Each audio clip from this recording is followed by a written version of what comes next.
إلى الصبايا والمردان ويقول أتأمل خلق الله.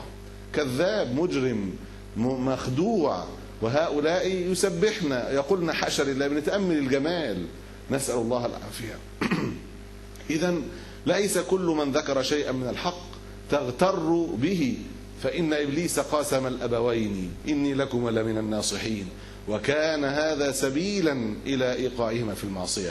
لابد أن يكون الحق صرفا، لا أن يكون مخلوطا بالباطل. الخطر العظيم من ينتسب إلى الدين ويتكلم باسمه، وربما سبح وكبر وحمد ونحو ذلك، وربما دعا إلى الله فيما يبدو، ثم يدس فيما بين ذلك من كلمات الباطل وموالاة أعداء الإسلام والموافقة والرضا بالكفر والنفاق، ما يؤدي إلى أضعاف الضرر الذي يحدثه الكفرة أنفسهم والمنافقون المعلنين بنفاقهم أنفسهم.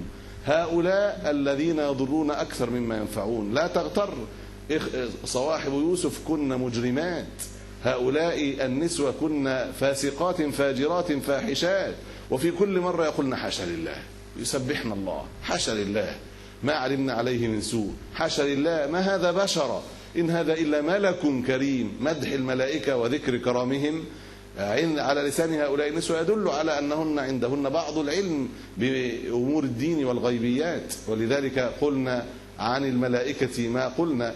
وهذا دليل على أن يوسف عليه السلام دعوته كانت بدأت تؤثر في المجتمع، فإن هذه المبادئ ليست من عند الملك ولا من عند العزيز.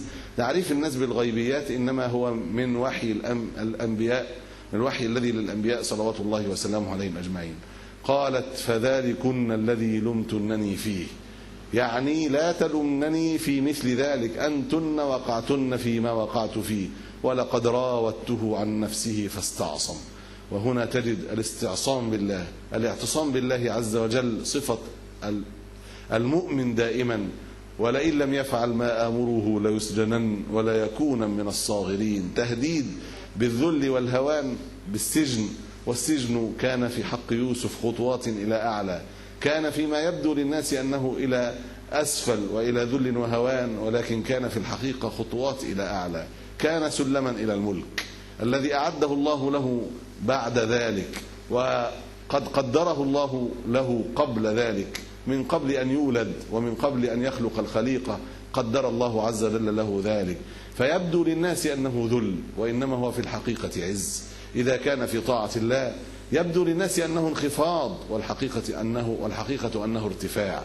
ولذلك اختار يوسف عليه السلام هذا العز في طاعة الله عز وجل، ولم يقبل ذل المعصية التي أردنها لكي يكون والعياذ بالله تيسا مستعارا للضراب، نعوذ بالله من ذلك.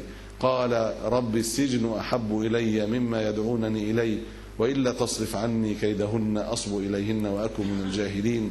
فاستجاب له ربه فصرف عنه كيدهن إنه هو السميع العليم. نسأل الله أن يصرف عنا السوء والفحشاء وكيد الظالمين والمجرمين، ونسأل الله عز وجل أن يبارك للعروسين وأن يبارك فيهما وأن يجمع بينهما في خير. ولا شك أن ذكرى السجن أكيد تذكر الشيخ محمود باللحظات السعيدة التي كانت هناك.